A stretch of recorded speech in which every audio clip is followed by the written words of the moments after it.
Presented to you by Talking the Line Sports Media, a sports gambling podcast by bettors for bettors, connecting you with the brightest, sharpest, and most electric personalities in all the sports gambling industry.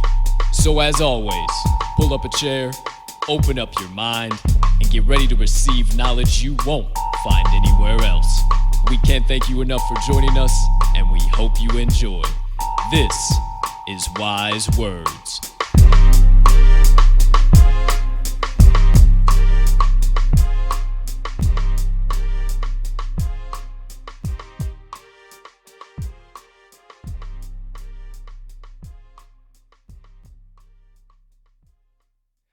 Good morning, good afternoon, good evening, ladies and gentlemen, and beautiful gambling people joining us for Season 3, Episode 3 of the Wise Words Podcast. I am your humble, honored, hyped, and always handicapping host, Colt and Colt Soroka, and I can't thank you enough for choosing to stop by and get some of the best insights and analysis on the market from some of the brightest, sharpest, and most electric personalities in all of the sports gambling industry and beyond. Now, my friends, today's episode is going to look a little bit different than what you're typically used to, but we won't waste any time on that. We'll keep the proverbial podcast train steaming on down the tracks, if you will, and we'll get right on into bringing in today's guest of the day. So, my friends, the legend that is joining us for the third episode of Season 3, as I already said, has a backstory quite similar to mine and actually quite similar to a lot of us who have gotten our start in sports gambling or sports media. So I'm super excited to hear it straight from this horse's mouth, if you will. But as always, my friends, this man is an alumnus of the University of Missouri, Columbia, and after he graduated from there, he pursued a career in accounting and financial analysis, where he worked for and is currently working for Ernst & Young and LSC Communications Incorporated. Now, I'm not sure, but speaking from personal experience, I don't know how the transition happened, but I'm thinking there was kind of this cash and tickets moment, and he thought that his insights would be of value to the masses. So he decided to bring himself live in prime time, and that's where you can find him now. He is the owner, on-air host, writer, and editor of the Three-Man Weave, a safe haven for college hoops junkies. And as a matter of fact, it comes right out of my backyard, the Windy City, Shy City, my baby. So you know it holds a special place in my heart. And he's also a freelance sports betting and college basketball analyst that has his insights frequently featured on the Action Network, Pickswise, BettorIQ, Sportsbook Review, and Fade the Noise. Clearly, my friends, we have plenty to discuss here today, but as always, it is my honor and pleasure to welcome in member of the United States College Basketball and Basketball Writers Association, certified college basketball ticket casher, big brain flexer, and man that resides in sunny Las Vegas, Mr. Jim Root. Welcome in, my man. Welcome in. Let me hit your mic. Welcome in. I have to say something after that, man. That is the deluxe holy F of intros right there. Yeah, I will try to provide at least a quarter of the intro that you let out there. Hey man, I it's what I do. I like to toss it up, knock it out of the park. It's all residuals. I tell all of our guests, man, I'm thinking about stopping doing the content and doing analysis and just kind of follow everybody around that already has their own niche in the space.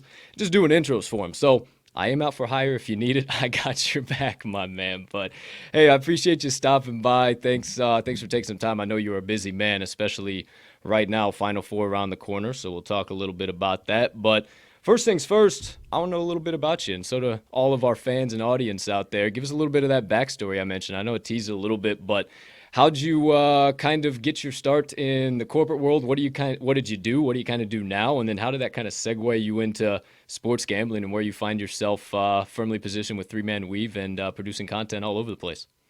Yeah, you kind of mentioned it. Grad of University of Missouri, was thinking about like finance and journalism double major. That was the plan when I enrolled. And I didn't love the journalism classes. I went to the accounting route, did the master's route there. My dad was an accountant, so I was like, yeah, sure, safe route, guaranteed paychecks, a stable job market. So that was the thinking. Very, very risk averse, you will note, of that job route. Now here I am gambling. But yeah, so went Ernst & Young in St. Louis for 3 years, LSC in Chicago for 3 years.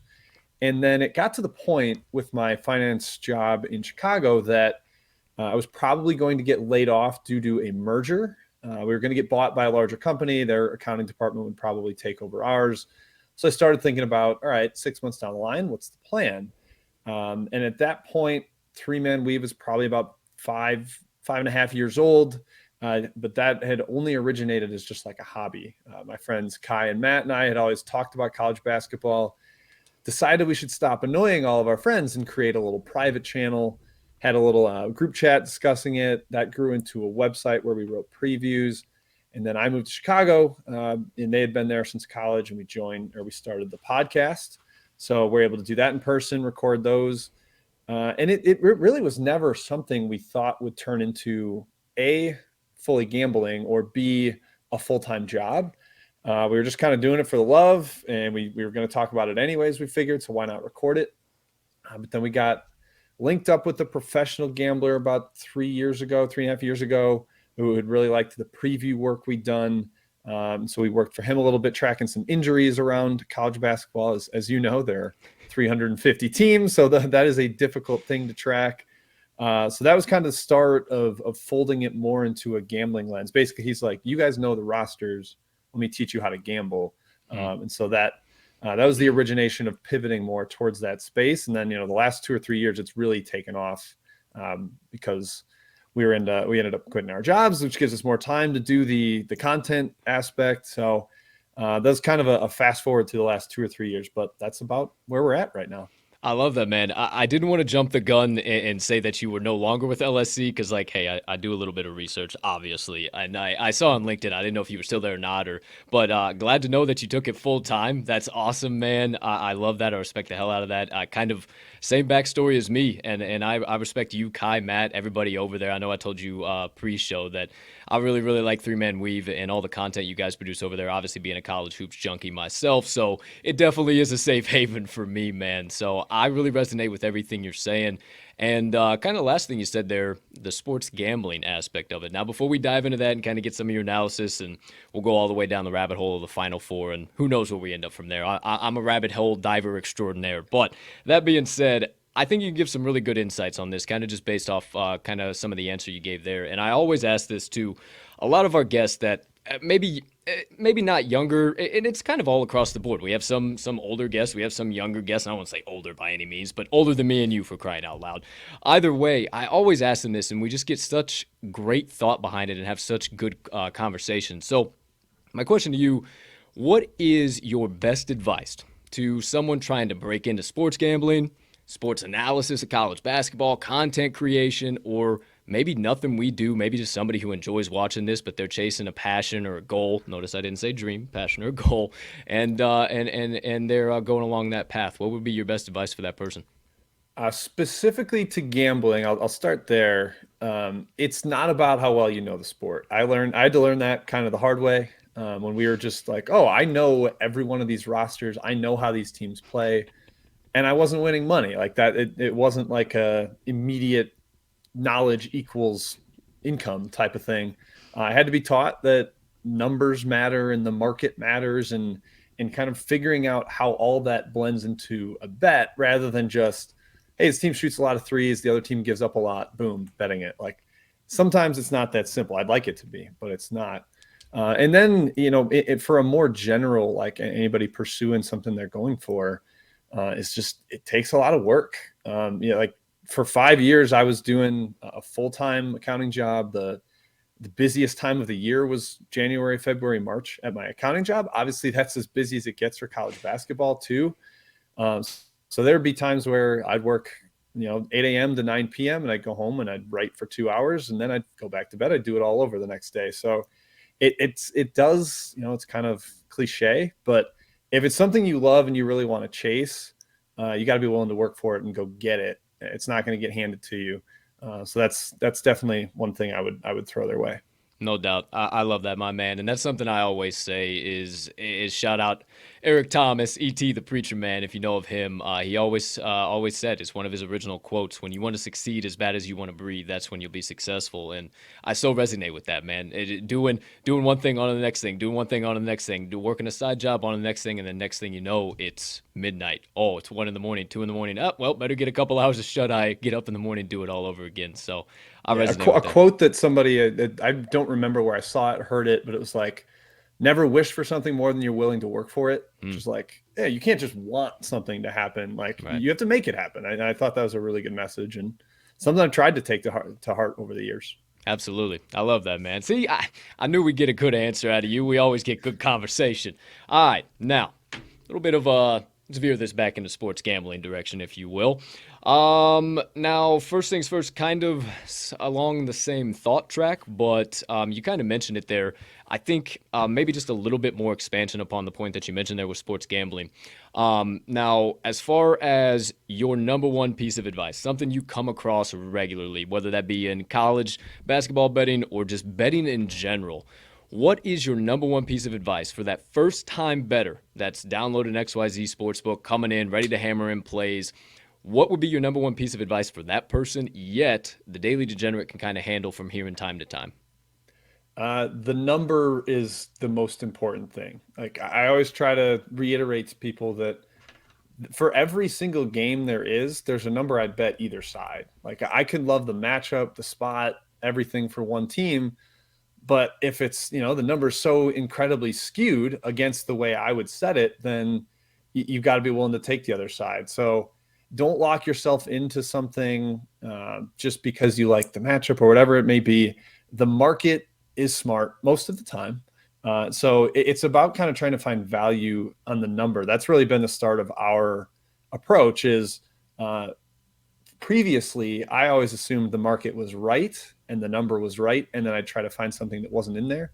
Now I'm kind of trying to go the other way where I'm gonna assume the market's not always right. There's 350 teams. They might not know them that well. So let me try to find a number that I think is a little bit off, and over a larger sample, I think that'll pay off. So yeah, I think that's the one thing I just didn't know was that the market or the number is the most important part.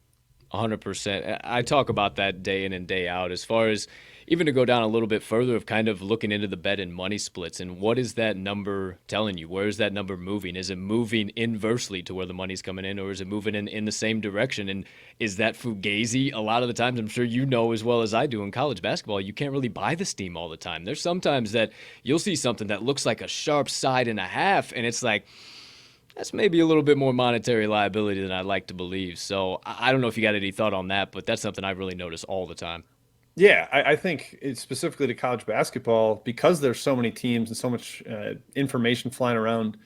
The market's not always as efficient. Like I would probably say the NFL, the numbers right almost all the time. Like a lot of wealthy people are betting it, smart people are betting it. So there's a lot of money weighing on either side. The information is feeding the market very strongly there. But in college basketball, man, especially this year, I don't have the exact numbers, but I know that if the line was moving like 2 or more points one way, that didn't mean that side was winning. Like this year, it was especially true where if you waited till after the market moved and bet the other side, you might have made a little bit of money that way. So it's important to know and read which way the market might move so that you can get the best price. But I wouldn't say, oh, steam's moving one way, you're screwed if you're on the other side. Like I just wouldn't lock yourself into that thought process. Just use the market as a tool for getting the best price. If it's moving away from you, then wait. If it's moving your way, get in early. Sweet. I'm glad we're on the same page on that aspect, because I'm always beating the drums. But you see it below me, wise words. This man is much smarter than I. So listen to him. If he's saying it, maybe I know a thing or two. Who knows? All right, let's keep it moving and grooving, my friend. Love all the good stuff you're dropping down already. We've only been here 13 short minutes, and it's been nothing but loaded episode already. So let's keep it steaming. Next one up on tap. I don't want you to give away your entire handicapping process, right? Like, obviously, we got a little bit of allure to what it all is behind the scenes we do. But what are some of the key things you look at when you're handicapping college basketball? Yeah, it's pretty much a huge number game for me now. I've got a rating on every single team. It's manual. So it's not all based on like an algorithm. I don't punch a bunch of numbers in, figured out, but preseason, I give every team a rating. It's usually from around 60 to 100. And that's going to dictate what my spread will be on every game. So if a team is a 100 playing a 60, then on a neutral floor, the spread is 40 points. That would be what I would expect it to be. If I see a line from the book that's 33, well, I'm betting the team minus 33 because I think it should be 40. And then vice versa for underdogs. And then there's a bunch of things you got to throw in there, like home court advantage. How much is that on a case-by-case basis? Injury stuff. If you want to try to make adjustments for matchups, I've kind of been torn over the years whether I want to do that or just let the number do the talking. But yeah, just factoring all in the little details, travel and that kind of stuff for how I want to slightly make tweaks and adjustments to the line. But it all comes back to the base rating that I have assigned to every team, which again is very difficult to maintain with so many teams. But that's kind of where I feel I have the edge because I'm seeing things or adjusting manually versus just an automatic adjustment based on the score. Like I think a great example to go from the NCAA tournament was the Providence Richmond game. Providence was 12 of 22 from deep. Richmond was 1 for 22, 8 for 21 from the free throw line.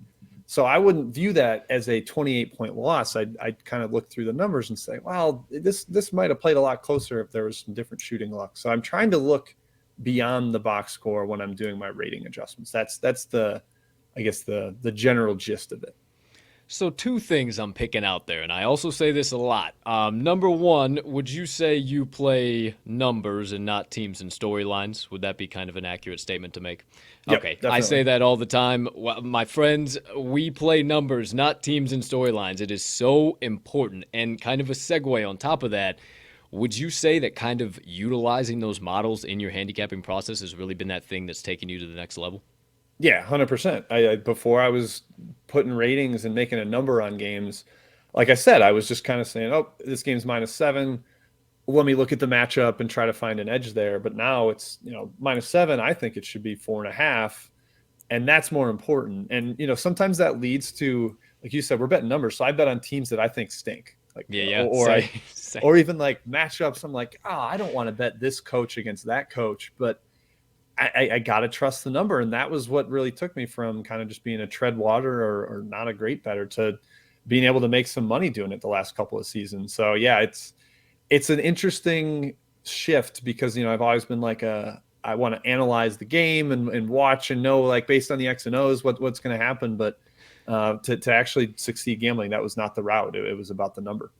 It's almost bad, man. You kind of become jaded to it, right? Like you start to really find the numbers and you start to find your process. And it's like, the action will happen if it happens. If my bet doesn't hit, I'm still going to believe in my process. Like, I don't know if I'm the only one, but I just get jaded. Sometimes I don't even watch the action anymore. And it's like, well, we'll just keep going after it. So, man, I resonate with everything you're saying, Jim. I really appreciate all of that. I hope the audience can get some good insights out of that because I say it all the time, but I also say I'm just a humble dipshit that can barely wipe that word off my forehead. Yeah, I'm good this morning. So I think we're in the right place. So we're both a couple of dipshits just trying to make our way. That's what we're doing. I love it, man. I appreciate that.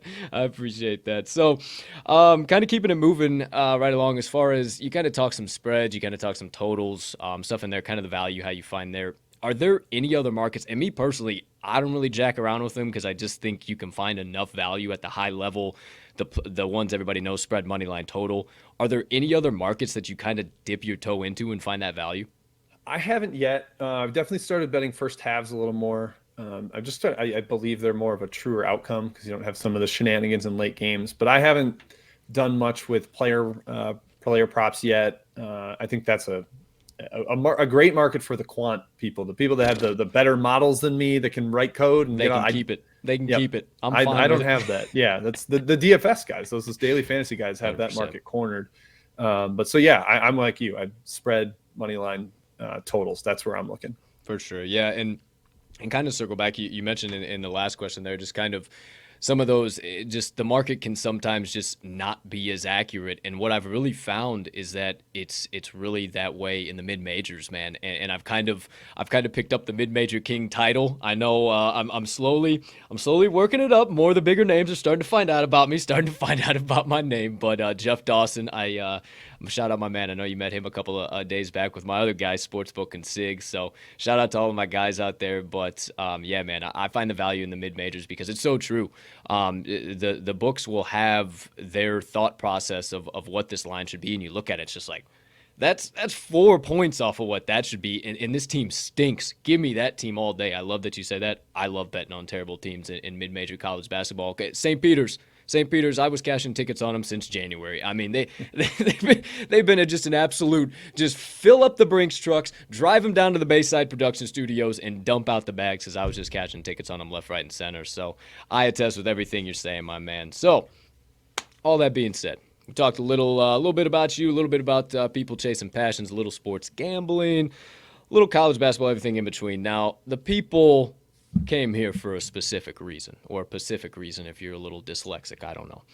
But they came for the Final Four, baby. You're the college basketball man around these parts, and I wanted to dish out a little nugget, courtesy of our friends over at ESPN Stats and Info before we dove into this. This is actually the first Final Four in tournament history, if I don't throw everything around over here, first Final Four in tournament history where all 4 teams have multiple championships going into it. So UNC's got 6, Duke's got 5, and then Kansas and Villanova both have 3 respectively. So absolutely insane. Blew my mind. If this isn't one of the most high-level Final Fours we've ever seen out of the freshly minted Caesars Sportsbook Dome in New Orleans, Louisiana, you best believe it's going to get wild down there. I can't wait.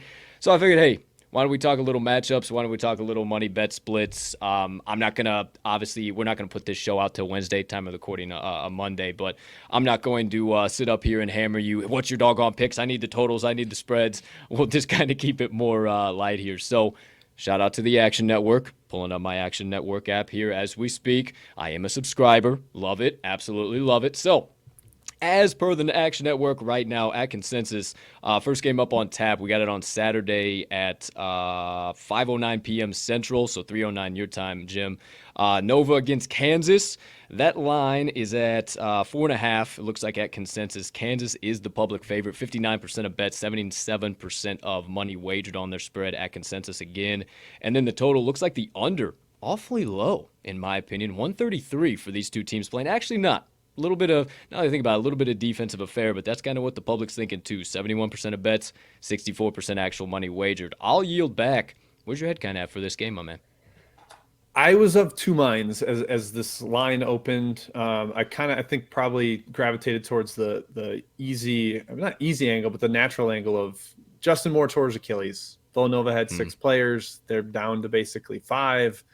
Are they going to be able to score with Kansas? I was thinking maybe I would back that train and hop on as the favorite and took the money and the line start to rise.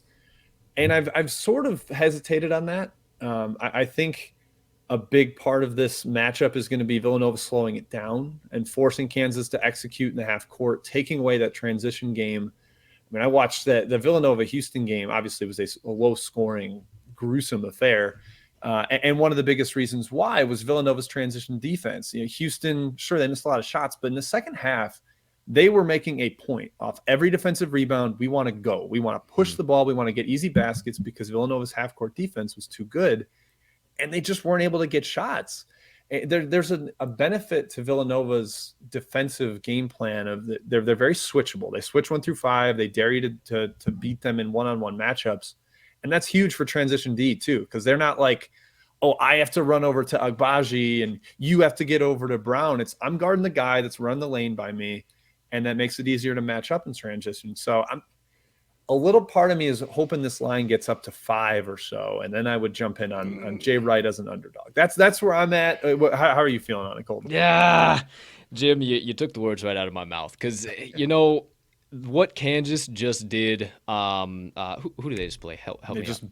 Buried Miami in the Miami. That's right. Absolutely incredible. Incredible performance. I just went brain dead because everybody and their dogs was all over Miami again. Speaking of dogs, Yeah, I looked at this line open and I wanted to lay the 4.5. That's where my mind's at. And then I don't know. You look at Jay Wright in tournament history and what that defense can do, and to use kind of your analysis, that lane integrity, to use a football term, that Villanova has on the hardwood is disgusting. It doesn't matter. You said it. They can match up 1-1, 2-2, 3-5, 1-6. It doesn't matter. They can do whatever they need to do to stop ball, and they stop ball. And I know you are a fundamentals guy. I know you're about tempo. I know you're about the turnovers. I know you're about the rebounds. So I am too. That's our game. That's what it's about, and that's why I love Jay Wright and the Wildcats. So I'm going to take some pause, and also just because my first inkling, like I hardly had even looked at that game, and I just saw 133, and my first thought, oh, that's awful low. That's probably going to go under. And then seeing the public invested in that, I'm kind of thinking contrarian off the bat and going over. I'm not saying it's going to fly, maybe like 137. That's kind of where my thoughts are. I'm with the public on the under. I could get involved. I do. It's mostly a tempo thing. Like there's a chance Yeah. both teams can score efficiently. I just think Villanova is going to be desperate to keep it slow because of their lack of players. And I mean, you look at some of the previous matchups, previous rounds. Like they made Houston play real slow. Who Houston likes to play slow, but they held Michigan to Michigan's slowest game since I think February 10th. And then a buddy of mine, I'll credit Tim Murray over at Beeson for pointing this out. Hey, shout out. Yeah, last Big year. fan of Tim. Oh yeah, love Tim. After Colin Gillespie got hurt and they were playing in the NCAA tournament, they held Baylor to 57 possessions. I think that was a very clear statement of purpose of, we admit you probably have the talent edge on us, but we're going to make you grind every single bucket out. And I think that's what we'll see here. Like I'm sure Jay Wright's looking at this and is like, yeah, they have Remy Martin, Christian Brown, Ochai Agbaji. Those guys can score, but they can't score as well in the half court. So let's make them grind out buckets, play a game if they can. I'm sure Villanova would love it if this was below 60 possessions, down somewhere around 57, like that Baylor game. So that's what I'm thinking for the tempo, and that just makes me lean towards under. And even if there's some efficiency, I think under is going to be my bet. No, I like that for sure. I do like it to be a grinded out game. I can't disagree with anything you're saying. It feels severe on the public side, but hey, we'll figure it out once we get there. I ain't locking anything yet. I got to see some more stuff going on because it's madness, baby. Come on. It's my best Dickie V impression, if you couldn't tell. Oh, I was with you. 100%. 100%. All right, moving along. Next game, only two, Final Four, baby. This one's 7:49 p.m. on TBS. Will be 5:49 your time. Actually, 7:49 Central. Louisiana is Central time. So yeah, be this time if you're in Louisiana watching. Same exact number. I did not realize this. I thought it had moved a little bit. Still sitting at 4.5. Looks like pretty much across the market. Some places have started to drop it down to 4. Duke UNC is who I'm talking about. Duke is the 4-point favorite, yet the public says, not so fast. This is where Coach K's farewell tour ends. He ain't winning it, and that's what the books want, as well as anybody out there right now. UNC 57% of bets, 69% of money coming in on the +4. Duke is the heavy favorite, minus 200 money line odds, 67% of bets, 83% of money coming in on their money line. And then last but not least, the under is heavily favored by the public as well here. 151 is the total, 66% of bets, 60% of money coming in at consensus. My friend Jim, what say you? I will own that I have not thought about the total much yet on this game. I'm going to have to probably think more on it. My natural inclination is to think over because Duke has been kind of an over machine lately. I believe I'm looking at it now, I think it's like 9 of their last 11 games have gone over. Carolina obviously is quite all right with a track meet. Sure. From the side perspective, the number is interesting. So at Duke, the Blue Devils laid 3.5. And so that's at Carolina, it was 3.5. And at Duke, it was 11. So that's telling me on a neutral, these two teams are about 7.5, 7. And I get that Carolina has played a ton better lately, and that's a big factor in why this line is down around 4.5. But Duke's playing great too, man. Like they're in the Final Four. They've rolled a couple of teams the final 10 minutes against Texas Tech, and then really the whole second half against Arkansas was mega impressive. So to me, we talked about number early. I just think this number's a little low. I think it should be up around 5.5 or 6. Probably 6 would be about what I'd make it. So I'm going Blue Devils here. I don't think I can disagree with you. I think it's very interesting that all the public is taking the points with UNC, and then it looks like all the money's coming in on Duke on the money line. I tend to kind of think that's just some nonchalant bettors adding Duke to a parlay, whatever they need to get those odds up. And I just don't tend to believe that many sharps are coming out of the woodwork because, in case you guys didn't know, not many sharps are like putting their face live in prime time on the screen. They're kind of in a hole somewhere that you'll never find them. So I tend to believe that they're probably not betting minus 200 odds at any point in their lifetime. But who am I? So that's kind of where I'm seeing that, and I think the public's just all over UNC. So I'm down being contrarian with you, my man. I'll zig when everybody else zags. Let's get wild. Let's take the Blue Devils. Coach K rides on. And then as far as that total, too, yeah, I do lean over as well. That 151 still does seem just a little bit low. I could see this one even going in the 160s. Like you said, with the track meet, I could see both teams trying to outboat race each other, and I don't think they can do it. So I think it'll just keep going up and up and up for sure. Yep, I got to dig into that a little more. And then one other thing on the side, and I've kind of been saying this all year, is I think Duke's best game is better than basically anyone else's. I mean, they have 5 NBA draft picks on the roster, potentially first round picks, including a couple lottery guys. So that has just always, I've been like, whenever Duke is locked in for a game and engaged, that they've played up really well. Now that ran into some cracks in that, ran into some flaws late in the year. The home game against UNC being the most notable example. I wonder how much of that had to do with some tension, worried about Coach K's final home game. And I was considering that for the NCAA tournament, like starting in the second or third round. I was like, maybe they're going to be a little nervous about Coach K, and late they'll tense up. But they've been amazing down the stretch of games. So I don't think that is a narrative I'm going to factor in at all. It's more to me about this Duke team has the NBA talent, and they're starting to really play to it.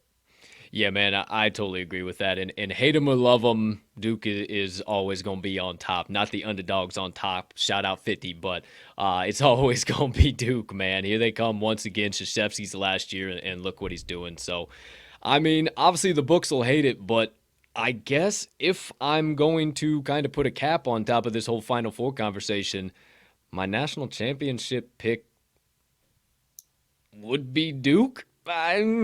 Just with how well the public has done all year, all March Madness long so far, I don't want to get all the way in the boat because I am contrarian and I love betting the longest odds on something like this. But yeah, I think this is Duke time. They got the most titles out of this group too, so I think they can push tempo with anybody. If they face Kansas or if they face Villanova, I think either way they're going to be able to control tempo in that game too. So that's where I lean. How about you?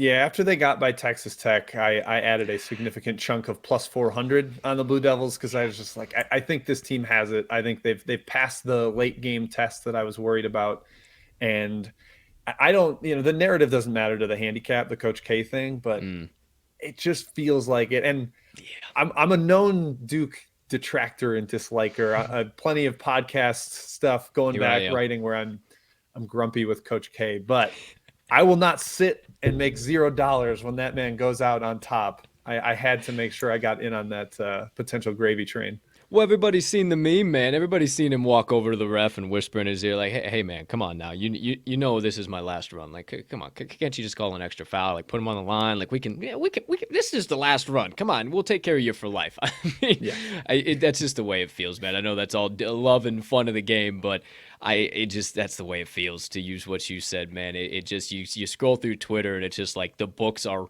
running in fear in the other direction, trying to get people to hammer in anybody they possibly can, and I think they're going to get crushed for sure. So I love your insights on that, my man. Hey, dude, giving you what I can. This is all I got. It might not be great, but I'm giving it Hey, all man, to you. you sound just like me, dude. I'm like, hey, you know what? I don't know shit about fuck at the end of the day. I just kind of show up and talk about it and have fun. And hey, I cash tickets, so that's just kind of what we do. And I hope you enjoyed being here, man. I appreciate the hell out of you stopping by and sharing your knowledge and insights. I mean, I definitely look up to you in the industry and hope to kind of follow a similar path because you're definitely killing it and definitely dropping bombshells here all day long. Nothing but wise words. So definitely, before we go any further, I appreciate the hell out of you for stopping by, taking some time out of your schedule. Yeah, thank you for having me. And it's fun to do something like this because I'll be honest, I don't feel like I have this established spot in the industry yet. I still feel like I'm scratching and clawing. So Sure. it's cool that there are people that, that read the stuff, watch the stuff, look and enjoy it. It's a reminder that, hey, maybe I should keep making it, keep working on the content stuff. 100%. The journey's never over. Let's put it that way. I love that. It's always you reach that mountaintop and then you look to your left and like, oh, that peak looks pretty nice. Let's see what we can do about that one. So, Absolutely. I love it. We're on the same page there, my man. So when college basketball stops, March is over. We sleep in May. CC John Rothstein, my man, our man. What the hell do you do, dude? Do you just like go into hibernation? Do you go to the Caribbean? I mean, you already live in sunny LV, so you're catching the rays. Where the hell do you need to go? What the hell do you do, dude? Yeah, I'll go straight from New Orleans to a little mini vacation down to Florida, visit family, do some of that. And then this will only be the second off season where I just truly did not have like a job, a plan. So I'm going to try to figure that out, something a little more long-term, what the path is going to be. But I don't know. I kind of been taking, especially for the last 2 or 3 years, been going year by year, day by day almost. And once the season ends, there'll be a lot of thinking, a lot of hopefully planning, and just starting to prep for next season already. Before I hopped on with you, I was starting the arduous task of rolling forward all 358 rosters. So, you got to start somewhere. The transfer portal is going to make it, always an adventure, but we've got our master document, and it's, helpful for ranking teams. And I'll be trying to bet some futures as soon as they're out on April 6th or whatever they're going to be available. Just always looking ahead and trying to figure out what the next step is. I love that, my man. The grind never stops. I'm on the same exact page, already trying to kind of look into next year and, okay, what is this team going to do? This team got kind of ousted. I think they can make a move next year. And speaking of transfer portal, big fan of U of I. I went to ISU, but big fan of U of I nonetheless. Had some buddies that went there. Andre Curabello hit the transfer portal today, just about an hour before we started recording here on Monday. I'm beside myself. I guess I kind of saw it coming, but also that was bizarre to me.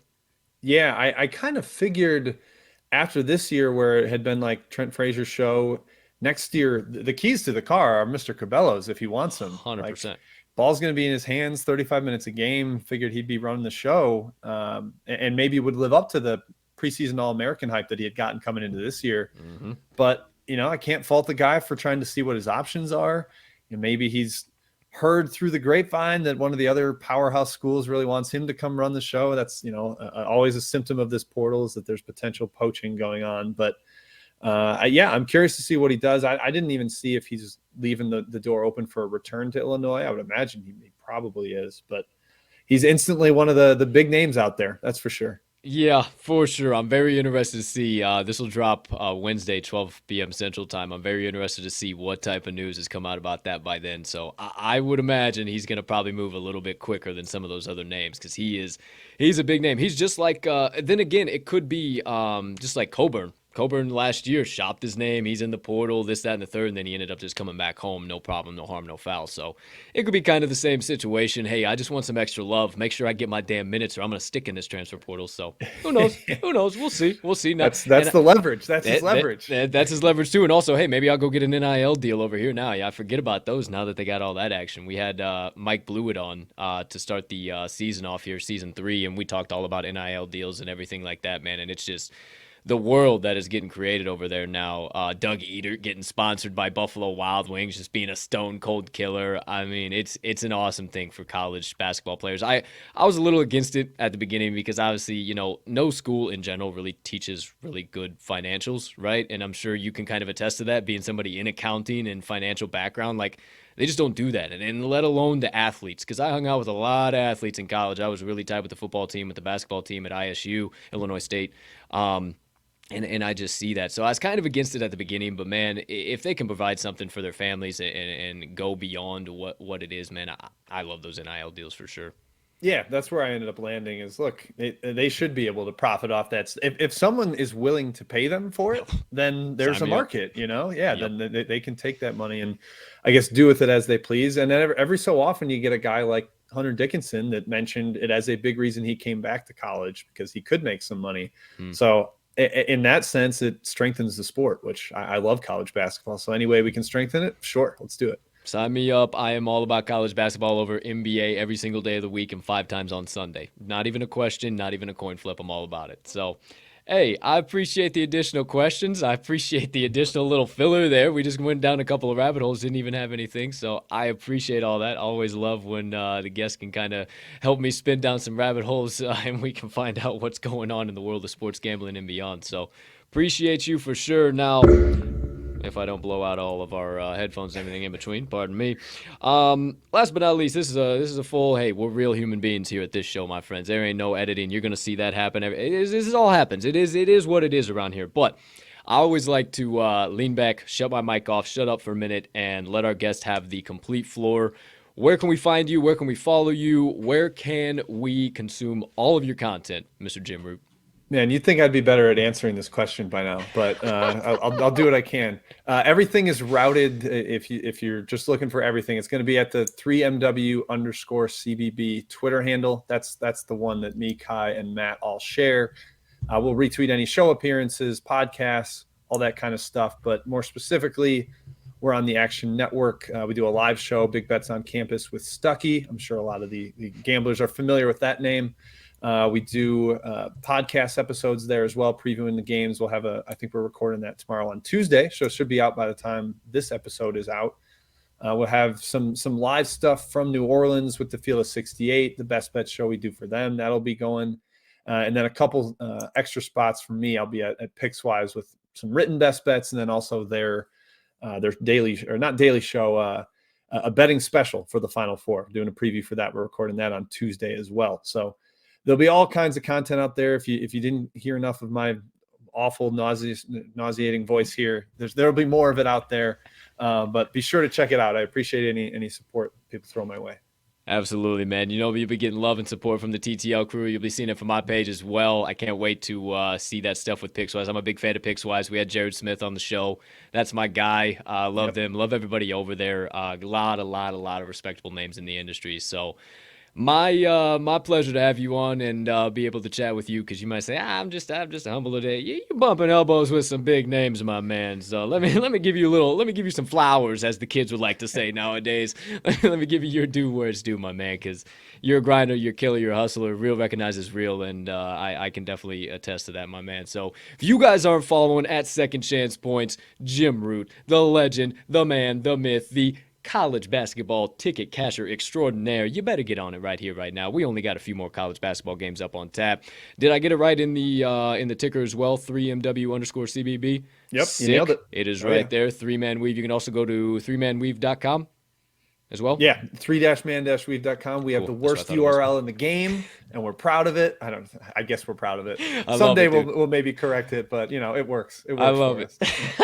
Dude, I'll have to hit you guys up on the back end. Get Kai and Matt on here too. Maybe we can do a whole little TTL 3MW mashup, some wildness if you had a good time here. I don't know. Maybe we talk about it post show. Who am I? Who's to say? What do I know? I'm just a humble host.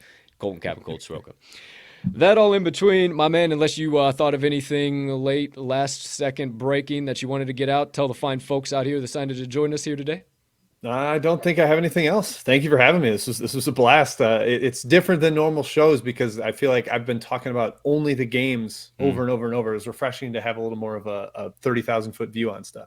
Hell yeah, man. That's what I said. That's what we like to do over here, man. Just kind of kick back, put the feet up, and be normal humming beans for once, because we can get so into the doggone analysis that it'll cause paralysis, if you will, and then that's all we'll be into. So the pleasure is all mine. Thank you so much for taking some time out of your day and hanging out. And to all of you that decided to stop by Season 3, Episode 2 of the Wise Words Podcast, from myself, your humbled, honored, hyped, and always handicapping host, Colton, Captain Colt Soroka, and the legendary Jim, college basketball ticket cashing extraordinaire, Root. We thank you so much for choosing to stop by today. We hope you have a spectacular rest of your Wednesday, unless you have any other plans. And as per usual, my friends, let's cash some tickets.